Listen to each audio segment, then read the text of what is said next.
breaking news from KXAN News. That breaking news into our newsroom this morning. Austin police investigating the city's 61st homicide. Thanks for joining us. I'm Tom Miller. And I'm Erica Brennis. Just before 1 this morning, police received several calls of gunfire. It happened at an apartment complex on Goldfinch Court. That's in North Austin between West Anderson Lane and North Lamar. Upon arriving, police found a dead body, and at this time, the identity of the victim is unknown. This is some video, though, of when our camera crew got to the scene. You can see a huge police response. Police have detained a person of interest. They also say there are multiple witnesses that they're questioning right now. Police also asking people to avoid the area. First warning weather with meteorologist Kristen Curry. Hey, good morning to you. Let's start with a live look outside, taking you out west. Our Covington Sellers camera there in high. Clear skies this morning. Our temperatures, pretty much this story. It is very cold. We are in those 30s and 40s out in Llano, Fredericksburg in the 30s, Bertram in the 30s, 43 Lampasas, and we'll probably still lose a few degrees off these temperatures before we finally hit those lows. This morning, running 5 degrees cooler than yesterday already, down to the 40s in Austin. Out towards Lakeway, Cedar Park, 30s. Leander, look at Leander right now, 35 degrees at the moment, 38 in Dripping Springs, 44 in Driftwood. Our eastern communities in those 30s and 40s as well. Really, there's no exceptions. I would absolutely grab that jacket before you go.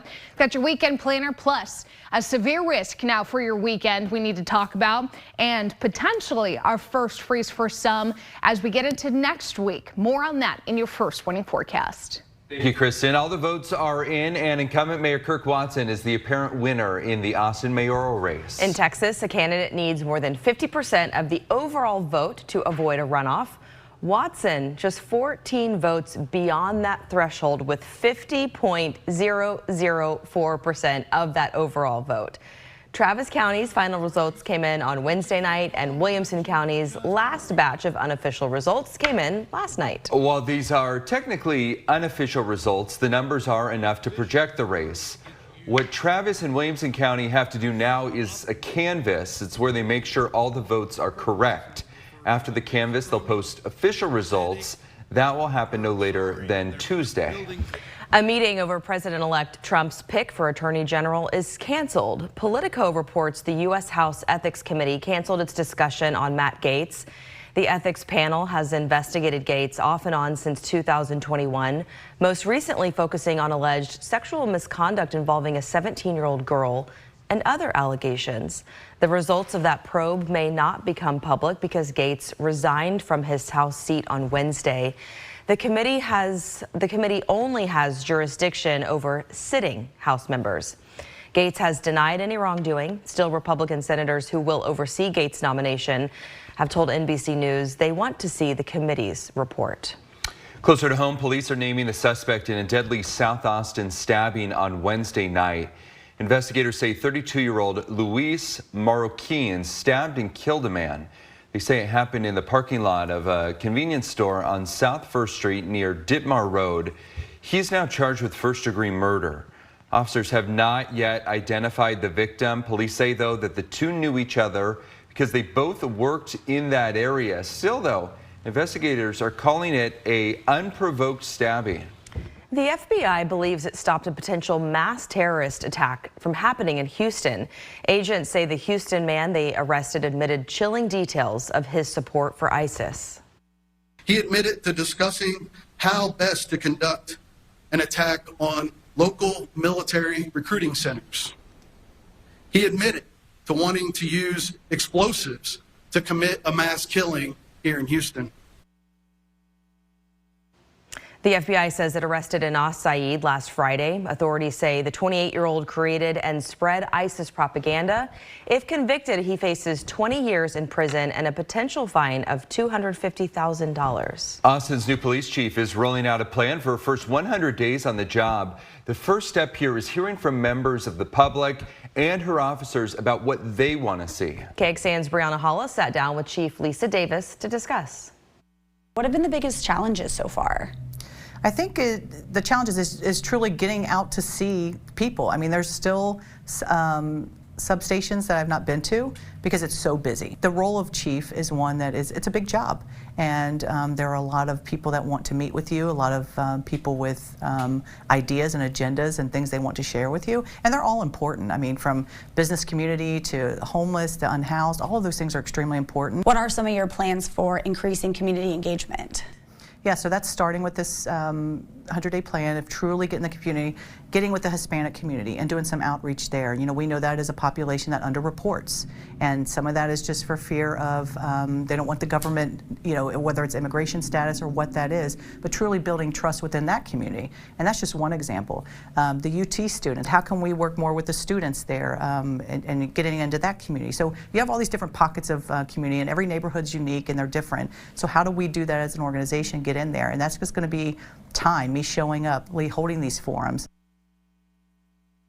Davis says that she plans to gather intel throughout with write-outs and some unit visits with her officers. She's also going to meet with the business community and other groups. Additionally, there is an 8-question survey about public safety on Austin's website. We have a link to that on our website, KXAN.com. Good morning. This is a live look outside from our Covington Cellars camera out in High, Texas. And it is dark and early on this Friday morning. If you're making weekend plans, that would be on your potential bucket list. It's a beautiful spot. Let's get to your news. And some Texans may have paid more on their energy bills than was necessary.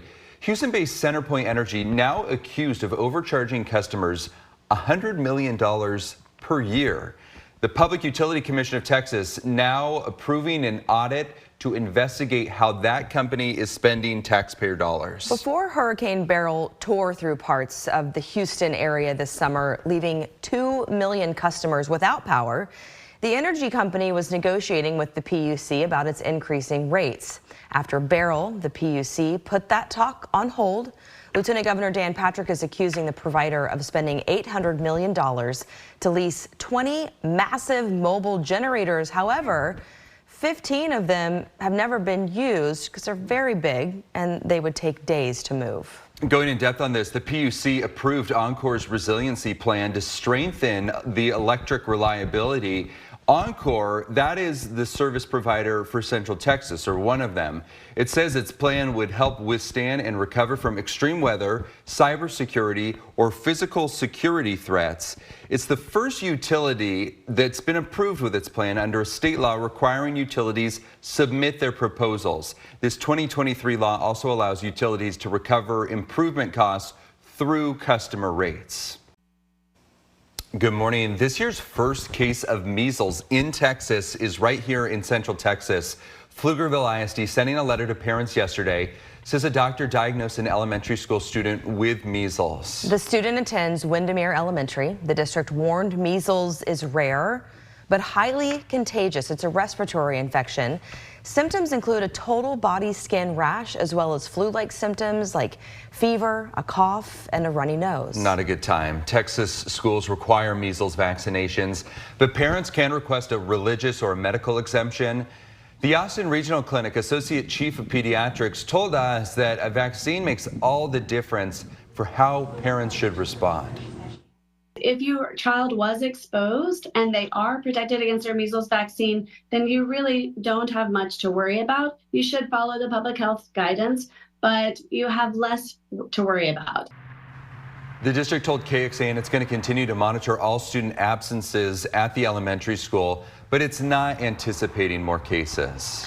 Measles remains contagious in the air or on an infected surface for up to 2 hours. Doctors point out that transmission happens from 4 days before a rash develops and even days after that rash develops. All right, in other news, an Austin holiday tradition is returning again. It's the annual holiday Blue Genie Art Bazaar coming back for its 24th year. You see the genie there for a bit? Kicks off today at the Blue Genie storefront on Airport Boulevard.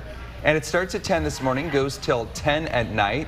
It's going to be 200 artists expected to showcase items from jewelry, home decor, clothing, fine art, and a lot more. These are those personalized gifts. This runs all the way up until Christmas Eve. Good for those last-minute Yes. shoppers. The date is slowly approaching. We're less than 2 months. Hoda Kotb's last day on the Today Show, and it's been announced that her new replacement is now Craig Melvin. So you are irreplaceable in our hearts. We are so excited about the news in our Today family, and that is the person sitting right next to me, our dear friend and talented, wonderful, hardworking, most worthy of this. Craig Melvin is the new anchor of the Today Show.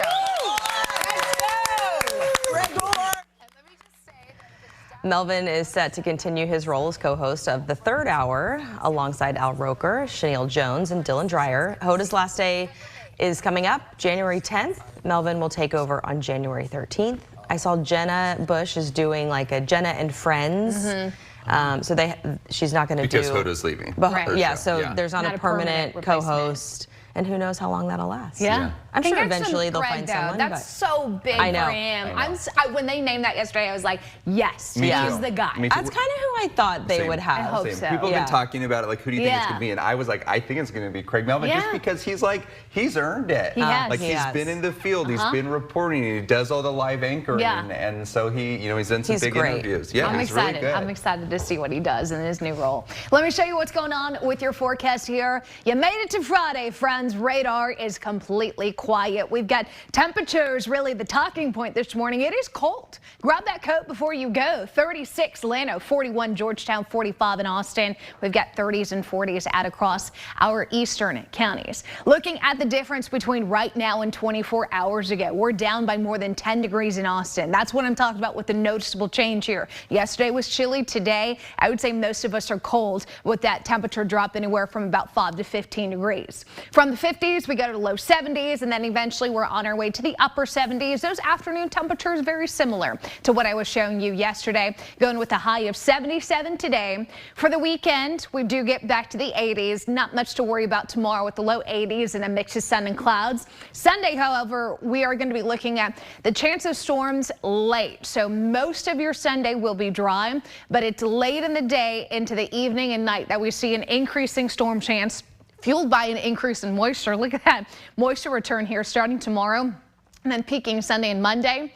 But this is going to be something to watch because we don't have anything in the way of storms or showers today. And I do think Saturday, although we will see cloud cover, should stay dry. It's Sunday that we start to see these showers as we get into the evening and night. But as that front approaches us Sunday night into Monday morning, some of these storms could be severe. It's a low risk. 1 to 2 out of 5 really out in the hill country is where we could see a few spot storms on the stronger side, but that is where that severe risk comes in Sunday night into Monday morning. Then we clear by the time we hit Tuesday. Tuesday, Wednesday, and Thursday, trending dry, but much cooler. That's going to be that secondary push of colder air. So our only rainfall opportunity looks to be late Sunday and Monday. Good news is rainfall potential has come up some. Most of us could pick up anywhere from about 1/4 of an inch to an inch. Again, not everybody sees rain. It's just those who do find themselves underneath the shower could be in that range. But you're noticing the difference in temperatures really takes hold behind that second cold front, and that will be on Tuesday, leaving us in the 60s as high temperatures once we hit Wednesday and Thursday. So 7-day forecast shows 70s today, 80s tomorrow and Sunday. Increasing storm chances here Sunday night into Monday. Dry skies Tuesday, Wednesday, Thursday. We lose those 70s Tuesday. Start to talk 60s Wednesday and Thursday. Wednesday night into Thursday morning. Although Austin won't freeze, there is potential that we see a freeze out in the hill country. We'll be very close to that. So for those who do have a vested interest in that first freeze, make sure you're checking back in with us as we continue to narrow in on those details. Thank you, Kristen. President-elect Donald Trump is nominating a former political rival to head the Health and Human Services Department. His selection, Robert Kennedy Jr. Kennedy has a history of spreading conspiracy theories about vaccines. He's also an environmental lawyer who dropped his own independent presidential bid to support Trump. And more on those departmental selections. Trump wants former Georgia Congressman Doug Collins to lead the Department of Veterans Affairs. Collins, a veteran himself and the current chaplain of the Air Force Reserves, served in the U.S. House of Representatives from 2013 to 2021. As the transition in Washington continues, we spoke to a prominent Texan who served in President Trump's previous administration. Yeah, Rick Perry served as the U.S. Secretary of Energy from 2017 to 2019. Before that, he was the longest-serving governor in Texas history. We asked what he thinks about the speed and the qualifications of Trump's nominees and how he thinks the next Trump presidency will impact Texas. Obviously, vetting these individuals properly, but don't let a bunch of politics get in the way here. Let's move with some haste. And the election was very telling in that Americans said, hey, here's who we want, and here's the team we want with him. Let's get to work. Among the other Texans expected to be on Trump's short list, our state's Agriculture Commissioner Sid Miller. He interviewed to lead the U.S. Department of Agriculture in Trump's first term and has remained a close ally. President-elect Trump plans to pardon January 6 defendants on a case-by-case basis. A spokeswoman for the Trump-Vance transition team used the term case-by-case as Trump tries to distance himself from the blanket pardon that many January 6 defendants are hoping for. The case-by-case term is similar to what Trump's campaign told NBC News back in April. The FBI has arrested more than 1,500 people in connection with the attack, with prosecutors having secured 1,100 convictions. Satirical news publication The Onion walked away the winner of conspiracy theorist Alex Jones' media empire. However, now a federal bankruptcy judge is putting a hold on things, ordering a hearing into how it won the bidding at the auction. Jones and his lawyers allege that the trustee overseeing the auction changed the process days before and opened only sealed bids that were submitted. NBC News is reporting The Onion plans to shutter Jones's Austin-based InfoWars. From there, it will rebuild the website with well-known satirical writers and content creators. The money from the sale is meant to help pay more than $1 billion that Jones owes the families of Sandy Hook school shooting victims for defamation. This is KXAN Sports, brought to you by Thomas J. Henry. Good morning. We begin at Bastrop Memorial Stadium, bi-district round of the 3A Division II high school football playoffs between Lexington and Rice Consolidated on KBVO last night. Picking up in the late third quarter, Case Evans for Lexington finds Mason Bealey for the touchdown to put the Eagles up 24-20, but Rice Consolidated answered. Corday Johnson to Denarian Fuller. That's a 71-yard touchdown pass, and the Lions regained the lead. But Lexington would have the last laugh. Case Evans to Owen Brodus. Nice catch by Brodus, his second touchdown of the night. And the Eagles go up 31-27, and Lexington goes on to win 38-27 to advance to the area round of the playoffs. Texas has now moved up to number 3 in the college football playoff rankings, and they looked every bit the part of a team that is highly ranked against Florida this past Saturday. Now we're joined again by Alex Okafor. Now, Alex, is it safe to say the 49-17 win over Florida was the most complete game by Texas so far? I would think so. And what Texas did well this game was they played great complementary football, meaning that every time defense came down and made a huge stop, offense backdoored and punched the ball into the end zone. That type of complementary play is what leads to big scores like we saw this past Saturday. So now the question is, as Texas gets ready to play a big game against Arkansas, hated rival, they probably hate Texas more than Texas hates Arkansas. How do they bottle all this up and bring it with them to Fayetteville? Yeah, and we saw what we needed to see from this team last week against the Gators. We got to carry that over into Arkansas, and that's the complementary football. And offensively, it starts with keeping Quinn upright, keeping a clean pocket for Quinn. Whenever Quinn has a clean pocket, you're going to get clean play from Quinn. And defensively, this is probably the most explosive offense that we've faced since Georgia, so our secondary has to be on their P's and Q's for this team. All right, well, we'll see how it goes down. The crew will be back together Saturday at 10 a.m. for our live 1-hour pregame show, Texas Game Day. Join me, Alex, Dan, Neal, and Noah Gross as we get you ready for the Longhorns and Razorbacks. Make sure to join us over on KBVO. Coming up, would you have liked this when you were in school? A local school district considering a shorter school week. If If you're listening on the KXAN Today podcast, thanks for being with us. Hope you'll join us on air for that. You can find all our stories, though, on our website, KXAN.com.